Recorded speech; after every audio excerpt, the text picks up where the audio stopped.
3 যোগ্যতায় হওয়া যাবে বিএনপির প্রার্থী।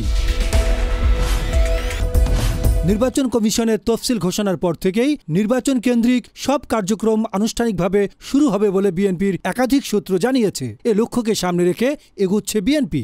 এক্ষেত্রে প্রার্থী বাছাইয়ে দলটি বিএনপির পার্লামেন্টারি বোর্ড সর্বোচ্চ গুরুত্ব দিচ্ছে। দলীয় বিভিন্ন সূত্র বলেছে, মনোনয়নের ক্ষেত্রে 2001, 2008 ও 2018 সালের নির্বাচনে অংশ নেওয়া প্রার্থীদের বর্তমান অবস্থাও পর্যালোচনা করা হবে। একাধিক সূত্রে জানা যায়, প্রার্থী মনোনয়ন দেওয়ার ক্ষেত্রে এবার নীতি হিসেবে 3টি যোগ্যতাকে অন্যতম মানদণ্ড হিসেবে সেট করেছে বাংলাদেশ জাতীয়তাবাদী দল বিএনপি।